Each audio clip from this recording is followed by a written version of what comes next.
ay balik ulit tayo naman sa pagbubulay natin sa Psalms. Okay? Sa Book of Psalm. Para po sa mga hindi nakakaalam, we have a series din po sa Psalm na ginagawa at pinamagatan po natin yung Resting in the Psalms. At kung saan ang ating pinagbubulayan ay ilang mga talata po sa either chapter, buong chapter or ilang mga bahagi ng Psalm. At ang ating pong pagbubulayan ngayon pong hapong ito, yan po, meron tayong mga may bago tayong kasama po ng mga kapatid natin sa Homeland. Sige po, tuloy muna po kayo. Yan. At buksan po natin ang ating mga Bible sa aklat po ng Psalm chapter 90. Hello po, magandang hapon po. Welcome po sa ating Lighthouse Baptist Church, bahay ni Pastor. Di ba ba yan? Prayer meeting po ito ng District 9 and District 2. Psalms chapter 90 verse 1 up to verse 12. Sige po, buksan po natin ating mga Bible. Ako na lamang po magbabasa and then sundan na lamang po na inyong mga mata. Yan, ito po ang sabi ng Bible, Psalm 90 verse 1 up to verse 12. Lord, Thou hast been our dwelling place in all generations. Before the mountain were brought forth, or ever Thou hast formed the earth and the world, even from everlasting to everlasting, Thou art God. Thou turnest man to destruction, and sayest, Return ye children of men. For 1,000 years in the sight of in Thy sight are but a yesterday, when it is past, and as a watch in the night.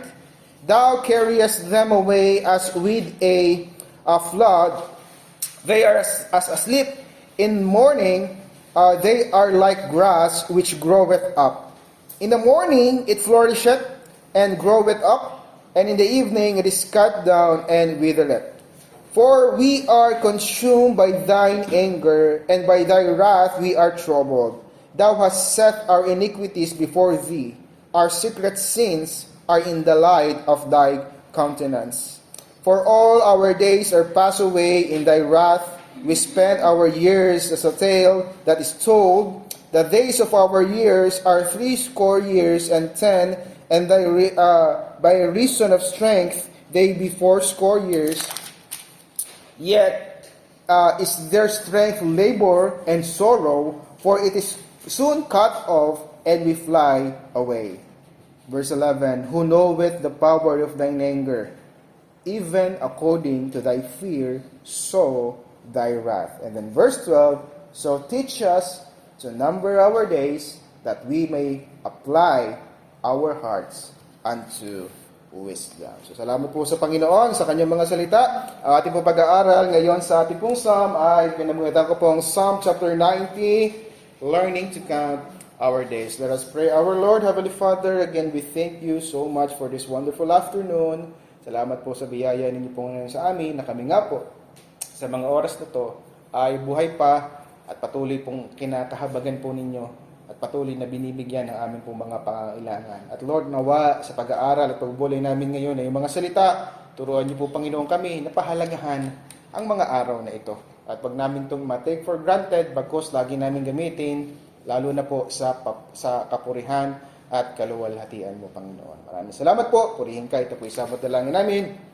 In Jesus' name, Amen and Amen. So, salamat po sa Panginoon. Yan nga po, mga minamahal, we are in our topic ulit sa Psalm. At salamat po sa Panginoon. Aking pong madalas pong ginagawa kahit po sa District 7 ay 1 month about prayer, and then pahinga muna ng isang buwan at isang buwan ng pag-aaralan, and then prayer uli. Yan, para po hindi naman kayo manawa na puro prayer ang ating pinag-uusapan. Well, mga kapatid, sa bahaging ito, sa ating pong pag-aaralan sa Psalm chapter 90, para po sa kalaman ng lahat, ang Psalm po ay hindi lamang po hindi lang po sina Asaph, hindi lamang po sina David at saka sina Solomon ang writers nito at saka yung mga anak ni Korah. Actually, itong Psalm 90 ay ang sumulat po nito ay si Moses. Okay? So ito yung isa sa pinakamatagal na compose na psalm. Okay? Si Moses po ang composer po nito, mga minamahal. And if you can see, mga kapatid, sa ating pong binasa, sa ating pong, kung bukas po ang inyong mga Bible, yan po actually ay hanggang verse 17 hanggang verse 12 lamang po ang ating pong binasa.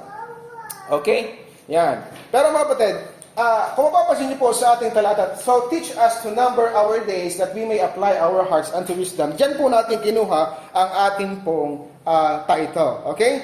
At yan po mga kapatid, na verse na yan, ang key verse ng psalm na ito. Yan po yung key verse at yan po yung nag-capture ng main theme. Ano po, na gustong i-present po nung writer ng psalm. Okay? And typically mga kapatid, sa isang nagsusulat, hindi nila sinasadya na ilagay na yan yung kanilang key verse. Pero pagka iyon tiningnan, it comes naturally. Pero if you would look mga kapatid, the whole message or the whole thought of the psalm ay nakasenter po sa bahaging yan. Okay? Kumbaga, it encapsulates yung buong mensahe. Okay? Dito nyo po, kumbaga, kung ano man ang interpretation mo sa verse 1 hanggang verse 17, huhugutin mo sa katotohanan na kung ano ang gusto niyang mangyari dito sa sinasabi niya sa verse 12. Ngayon, pansin muna po natin yung mga hindi natin nabasa. Verse 13 to 15. Return, O Lord, how long? And let it repent thee concerning thy servant. O satisfy us every with thy mercy, that we may rejoice and be glad in our days. Make us glad according to the days wherein thou hast afflicted us, and the years wherein we have seen evil. Look, return, satisfy, make us glad. Okay? Verse 16 and 17. Let thy work appear unto thy servant, and thy glory unto the children. And let the beauty of the Lord our God be upon us, and establish thou the work of our hands upon ye, yea, the work of our hands establish thou it. Ang sabi niya, let thy work appear unto us, let the beauty of the Lord be upon us. So mapapansin nyo, mula verse 13 hanggang verse 17, mapapansin nyo, lahat ay request. Tama? Lahat ay request. Mga kapatid, right after sabihin ni Moses ang verse 12, puro request na ang kanyang sinabi. Actually, ang verse 12 din ay isang request na teach us to number our days. Isa-isahin ko po. Sa verse 13, ang kanyang prayer, summarize ko na lang, nawa ay matigil na ang pagpapalo o parusa mo, Panginoon, sa amin. Verse 14, kaawaan mo kami tuwing umaga upang lumigaya ulit kami sa aming mga kaarawan. Verse 15, sabi niya sa verse 15, basically, parang gusto lang sabihin dyan, babawi uli at ang araw at ang taon, na nasayang na puro kalungkutan at hinagpis ang kanilang naranasan. Verse 16, nawa ay makita nila ang mga gawa at kapangyarihan ng Diyos. Okay? Verse 17, manumbalik ulit ang original na trato ng Diyos sa kanila bilang kanyang bayan. Yan po ang kanilang request. If you could see, mga kapatid, there's a sense of urgency. There's a sense of desiring, Lord, nawa po ay mubalik uli. Sana po maayos po uli ang relasyon namin sa iyo.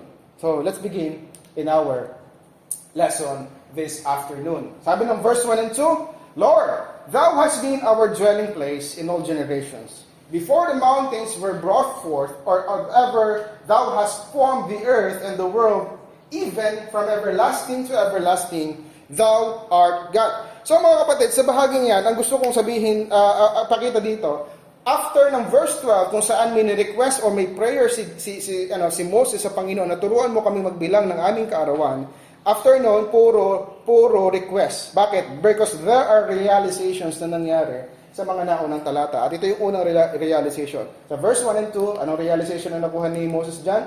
Number 1, realize that God is eternal. Okay? Moses wants the reader, tayo, pati yung kanyang mga kasama ng mga Israelites, upang ma-realize natin, God is eternal. Ang sabi po ng verse 1, mga kapatid, yan, the Lord has been our dwelling place.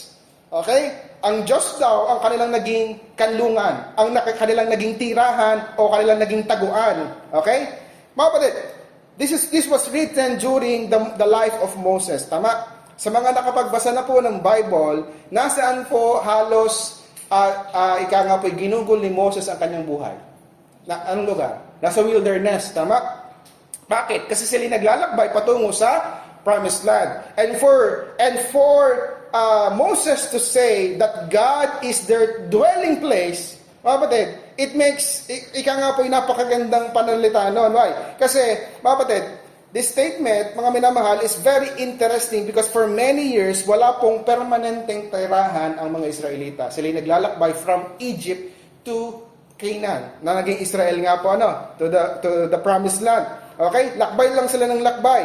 Okay? Ngayon, mga kapatid, ang sitwasyon po ng mga Israelita noon ay may dala-dala silang gamit, lakbay, pagka sila po inabot ng gabi na or what, sabi ng Panginoon, okay, gawa kayo ng tabernacle. Ang tabernacle, gagawin nyo. Gagawin po nila yan, and then, mag-stay sila doon ng ilang araw, tapos pag sabi ng Panginoon, okay, lakad na uli kayo, So, ganun po, settle, imes, alis, settlement, alis, tapos yan, hanggang sa sila po ay nakarating na ng promised land. Ngayon, kapatid, for Moses to say, Lord, you are our dwelling place. Okay? God is their dwelling place. Ang Diyos, bagaman sila ay may ina-assemble ng mga tent, sila may ina-assemble na tabernacle, ang sabi niya, ang aming tirahan, ang aming taguan, Panginoon, at aming kanlungan ay ikaw. Okay? In all generations, ibig sabihin, hindi lang po mahigit isang generation na ang nakaraan nung sinulat ito ni Moses. And in verse 2, sabi niya, tama. So verse 2, before the mountains were brought forth, bago pa daw natayo ang mga bundok, or ever thou hast formed the earth and the world, from everlasting to everlasting thou art God. Mula sa walang hanggan, patungo sa walang hanggan, ikaw, Panginoon, ay Diyos na. Okay? Yan po. God is eternal. In relation sa kung sinabi mo, tingin nyo, para kay Moses, siya po ay hindi po siya nagre-reklamo na sila po ay lagi nang naglakbay o parang sila'y pagod. Okay? Hindi po. Kasi mga kapatid, sa verse 2, ikinumpara niya ang Diyos sa lahat ng maaari nilang tirahan. Alin yon? Bundok. Yung mundo. Okay? Hindi nagrereklamo si Moses kung nasalay pa uli-uli. Ikaw ang aming tirahan, kaya walang problema. Why? Kasi from everlasting to everlasting, ikaw ay Diyos. Higit ka pa sa bundok, higit ka pa sa lupa, higit ka pa sa earth. Ganyan. Okay? So, Diyos mula noon hanggang sa habang panahon. Okay? Kung meron mang makapagpapatunay ng pagiging Diyos ng Diyos, si Moses po, yon. Okay? He saw the power of God. Doon siya po ay nasa Egypt, yung 10 plagues na ginawa po niya. Okay? He saw the miracles of God. He saw the glory of God. Okay? Yan. Yung siya nag-request, show me thy glory. Okay? So, in this verse, mga kapatid, Moses laid out that God is eternal. So, we must realize that God is eternal. And verse 3 to verse 7, sabi dito, Thou turnest man to destruction, and sayest, Return ye children of men. For the 1,000 years in thy sight is but yesterday. And then pagdating po sa dulo, sa verse 7, For we are consumed by thine anger, and by thy wrath we are troubled. So mga kapatid, ano namang realization ang gustong ipakita ni Moises sa mga talataang ito? Kung ang Diyos ay eternal, sa verse 1 and 2, in verse 3 to 7, realize that man is temporal. Okay? Kung ang Diyos ay eternal, tayo na mga tao ay hindi tayo immortal, hindi tayo eternal, tayo ay mga temporal. Okay? Pagdating po, basahin niyo yung verse 3, sabi ng verse 3, Thou turnest man to destruction and sayest, Return ye children of men. Pagdating naman po ng verse 5, sabi ng verse 5, Thou carriest them away with a flood. Sabi sa verse 6, yung pong naka-underline, cut down and witheret. Tayo parang pinutol at tayo nalalanta na. Pagdating po sa verse 7, consumed by thine anger. It talks about the punishments of God through death. Okay? Ang kanilang kapasawayan nung sila po ay naglalakbay pa sa wilderness. At kung meron man din pong nakakaunawa ng ibig sabihin ng kamatayan o ng pagiging temporary ng buhay ng tao, si Moses din po yun. Why? Kasi halos 3 generation po ang kanyang na-witness. Mula po Egypt, kung sila lumabas, hanggang bago sila makapasok sa promised land. Actually, si Moses nga hindi nakapasok sa promised land. Si Joshua na po ang naging leader, papunta po pagpasok. Pero lahat ng mga taong yun ay kanya pong nakasama. Yung unang generation nga po, mga kapatid, ay pinangakuan ng Diyos na hindi na sila makakapasok sa promised land dahil ng kanilang pagsamba sa golden calf, right? So, anong gusto ko sabihin dyan? Kung meron man nakakita ng maraming kamatayan, sino yun? Si Moses din. Makakapagpapatunay that man is temporal. Kahit gaano kagaling, gaano kakahusay, kahit gaano katalino, kahit gaano ka-promising, okay? ikaw ay papanaw. Sa biyaya na lang ng Diyos siya nabuhay dahil yun ang kalooban ng Diyos sa kanya na mabuhay siya ng 120 years. He saw many deaths within those years, mga kapatid. He saw hindi lang po mga natural death. He also witnessed death from battles. Ang dami pong mga ginera po ng nakalaban ng Israel habang sila po ay naglalakbay papunta po ng Promised Land. Okay? Nakita din niya mga kapatid kung paano ang Diyos nga, yung mga binanggit niya dyan ay magparusa with regard sa kanilang kapasawayan at sila po ay namatay din. Kumbaga kung sa isang pastor, ang dami na niyang na-lead ng mga funeral services. He saw different status of people, witness how powerless man over death. Okay? So kapatid, sa mga talataang yan, verse 3 to 7, Moses wants us to realize that man is temporal. And in verse 8 hanggang verse 11, Thou hast set forth our iniquities before thee, our secret sins in the light of thy countenance. Sa harap, yung aming mga sikretong kasalanan ay maliwanag sa iyong harapan, sa iyong mukha. Yung countenance po, mukha po yan. Okay? For our days are passed away in thy wrath. Tapos dito po, sinabi niya dito, na ang edad ng tao ngayon ay hanggang 70 years na lang. Kung may kalakasan, baka makaabot pa ng 80. Pero lahat yun na sabi dyan ay kapaguran lamang at kalungkutan. Okay? Yan. For soon, we will be cut off. Okay? So, kapatid, anong gusto sabihin dyan? Dati, ang edad ni Adan at ni Eva umaabot ng mga, 700, 500, 600, tama? Pero dito, ano sabi niya? Nasa 70, 60 na lamang yung average. Okay, yung pinakamatanda yata ngayon sa buong mundo, nabuhay pa ay 140. Okay, sa aking pagkakaalam. Yan. So, anong gusto naman po niya sabihin dito? That is ay parang resulta ng kanilang kasalanan. Okay. Number 3, realize that sin is consequential. God is eternal, man is temporal, and sin is consequential. Verse 8, sabi niya, Thou hast set our iniquities before thee. Okay? And our secret sins in the light of thy countenance. Hindi daw natin siya mapagtataguan. Kitang-kita niya ang lahat nating mga kasalanan. And in verse 9, sabi sa verse 9, dahil sa kasalanan, ang buhay ng tao ay nabawasan. For all our days are passed away in thy wrath. We spend our years as a tale that is so, okay? So lumipas na dahil sa kanyang galit. Na para bang isang kwento na pag binasa mo, tapos na. Parang ganun po ang figurative speech na ginamit po dyan ni Moses. At nilinaw mismo ni Moses sa verse 10 na ang buhay ng tao noon, normal pa lang, na 70 years. Ano po? Para po sa inyo kalaman, pag sinabing 3 score, yun po yung 20. Okay? Yan, 3 score years. Yung palang score, yung score po, yun po ay 20. Yan, kaya 3 times niya, 60 plus 10, 70. Okay, tapos 4 score years, yan po ay 80. So yet, their strength labors and sorrow, for it is soon cut off, and we fly away. Who knoweth the power of thine anger, even according to thy fear, so is thy wrath.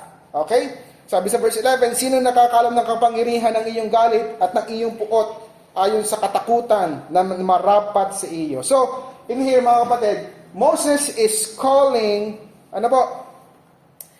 for our understanding.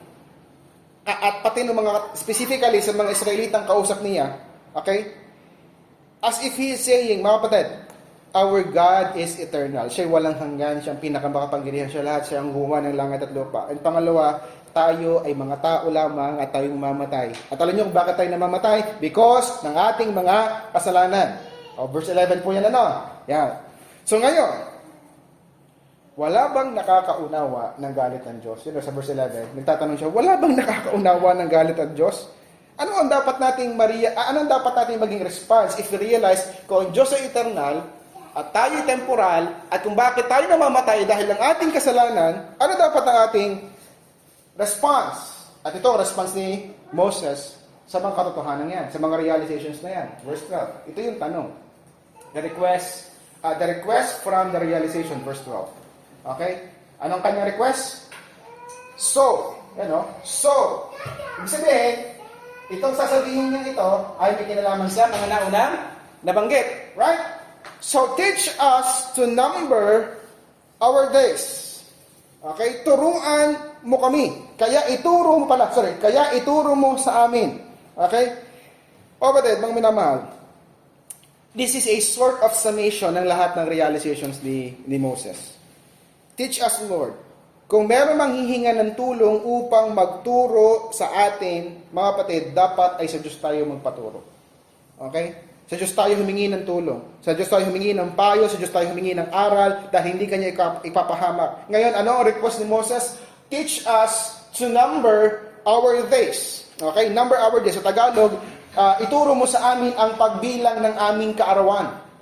Okay? May tanong ako dyan. Hindi mo marunong magbilang si Moses kaya nagpapaturo pa siya sa Diyos? Hindi ba siya marunong magbilang? Kapatid, alam nating marunong siyang magbilang. Why? Kasi tandaan niyo yung movie, di ang pangalan ng movie ni Moses ay Prince of Egypt. Right? Ibig sabihin talaga siya po ay nakapag-aral ng maayos sa Egypt. Okay? University of Egypt. Ngayon, at ano pa, siya po ang nagsulat ng Book of what? Numbers. Oh, so marunong siya magbilang. Okay? At sa verse 10, yun nga, yung 3 score years and 10, at saka yung 4 score years. Alam niya yun, marunong magbilang si Moses. So, bakit siya nagpapaturo sa Diyos na magbilang ng kanyang kaarawan? Hindi ba niya alam kung anong edad niya? Hindi, alam niya. Tama, di ka isulat pa nga niya, 120 days mamamatay si years. Hindi ba niya, ewan ko siya nagsulat. Siya pa nagsulat na kanyang kamatayan. Okay? Pero yun, namatay siya 120 years old. So, alam niya ang kanyang edad. Pero ang tanong nga, bakit nga siya nagpapaturong sa Diyos na bilangin o alamin ang kanyang kaarawan? Ilang taon na? Okay? Kapatid, ito yung sagot, nandun ang sagot, that we may apply our hearts into wisdom. Upang kami ay magtamo ng pusong may karunungan. Kapatid, anong magagawa na malaman mo ang edad mo or araw ng buhay mo? Sa pagkakaroon ng marunong na puso, anong kinalaman niya? Anong connection niya? Okay? Remember mga kapatid, sabi ko nga sa inyo, related sa mga unang verse. God is eternal, man is temporal, sin is consequential. So, ibig sabihin, with that realization na ang buhay ay temporal lamang at ang may hawak ng buhay, ang eternal na Diyos, na nakadepende sa ating mga buhay, na ika nga ay nagkakasala, ang request ni Moses sa Diyos, Lord, by knowing the number of our years na meron ako, help me to value it. Okay? Yun ang nire-request niya. Na hindi niya sinabing, Lord, turuan mo, Lord, sana ma-value ko yung aking buhay. Hindi. Hindi yun ang kanyang request. Hindi naman parang ibibigay ng Diyos ang, okay, pahalagahan mo ang iyong buhay. Hindi naman ganoon eh. Ang hiningi ni Moses sa Diyos ay yung, Lord, ipaunawa mo nga sa akin.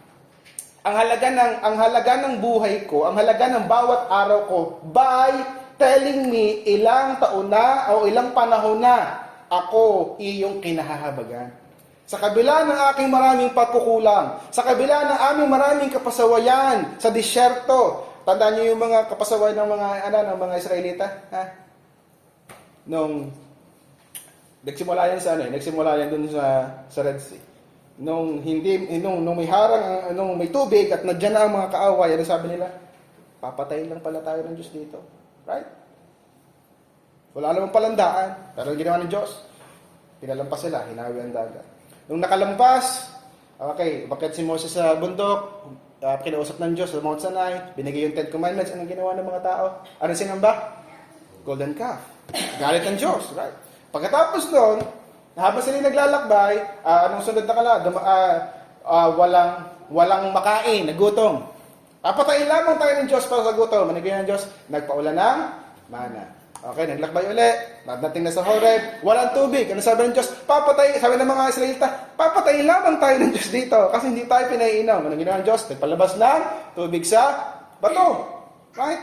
Tapos nung dumating ang mga Amalekites, anong ginawa na naman? Nagreklamo na naman sila. Tapos nung malapit na sila, ito pa yung makamangha-mangha, nung malapit na sila sa promised land, nagpadala ng mga spies, right? 12. Yung dalawa doon ay si Joshua at saka si Caleb. Yan, si Caleb, bida na naman. Tapos, bumalik yung 10, sabi nung 10, tayo yata, sabi ng 10, paraphrase lang po ito ha, sabi ng 10, tayo yata niluloko ng Diyos. Kasi ang mga nakatira sa, sa promised land, mga higante. Paano natin yung tatalunin? Papatayin lamang tayo ng Diyos. Ginuliakan mo pa nalita. Si Joshua at si Caleb lang nagsabi ng positive. Sabi nila, tunay nga yung pangako ng Diyos. Maganda nga yung lugar. Pero yung 10, negative. Right? Tingnan niyo po, buong paglalakbay nila, ang mga tao ay matigas ang ulo. Hindi appreciative sa biyaya ng Diyos. Ngayon, tingnan mo, ano request ni Moses? Lord, turuan mo nga kaming magbilang. Turuan mo nga kaming bilangin ang mga araw na supposed to be kami iyong pinugnaw na kami iyong pinatay na supposed to be kami iyong inalis na. Dahil hindi mo naman kami kailangan, ikaw ay eternal, kami temporal, at ang kasalanan namin ang dahilan kung bakit kami namamatay, and yet nandito pa rin kami. Kapatid, ang problema kasi sa atin, gaya ng mga taong yan, isip natin lagi, mahaba pa ang ating mga panahon. Right? Siguro na may di ako papatay ng Diyos pag ako nagreklamo. Talakas ang loob nila magsabi, ang dami nang namatay, marami nang nalunod sa Red Sea, marami nang namatay doon sa Golden Calf, ganyan. Pero walang tigil ang tao sa pagreklamo sa Diyos as if hindi sila natututo sa mga pagpapalo at mga tinuturo ng Panginoon. So mga kapatid, for us na nagbabasa ngayon ng sinulat ni Moses, He wants us to focus on this thing, na tayo daw po ay matutong bilangin ang ating mga kaarawan. Ang problema nga mga kapatid, kasi sa atin, anong edad nyo na? O sabihin nyo na lang, kung ayaw nyo sabihin, anong edad nyo na ngayon? Ang problema, ating iniisip, siguro naman ako'y hanggang 80 pa o 85. Kung alam mo lamang na ito ng 2025, ang huling taon mo, ako'y naniniwala, susulitin mo na. Tama? Ang problema, hindi nga natin alam. Kaya ang pinabibila, ang hinihiling ni Moses, Lord, turuan mo akong bilangin yung mga araw na natapos na.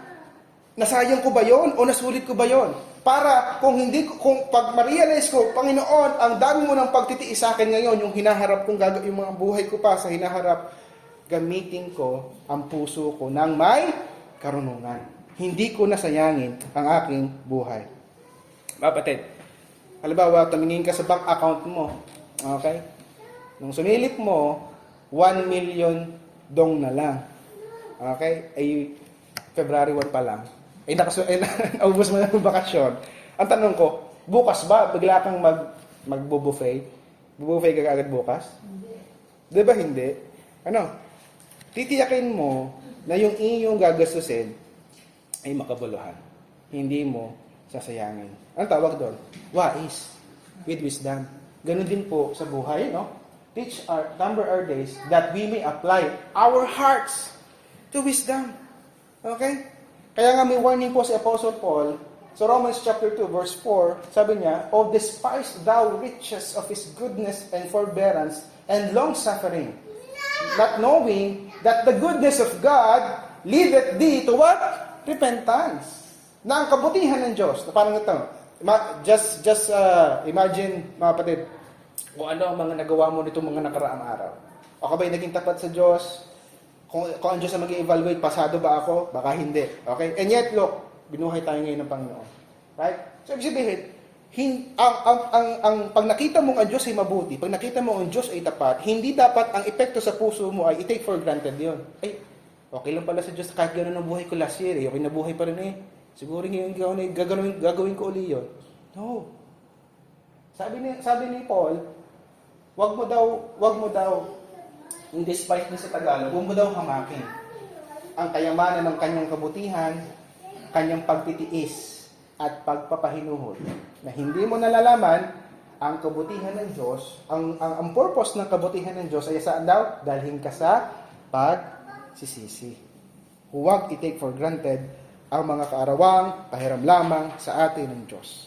Kapatid, magdulot nawa ito ng lalong pagpapahalaga na gawin natin ang tama. Kung nasayang ko man ang 2024, Lord, this 2025, please help me to use my life for your glory. If you've realized, mga kapatid, na nasayang mo ito, mga kapatid, sana yung natitira ay wag nang sayangin pa. Ang isa nga sa mga pinakamagandang natutunan kong ilustrasyon sa isang mga natunuruan ko sa jail, sa kanila ko po narinig ang ilustrasyon na ito. Okay? Sabi niya, kung ang buhay ko, sabi niya, ang buhay ko'y parang baso, kalahati na lang yung laman. Yung kalahati, itinapong ko na lamang.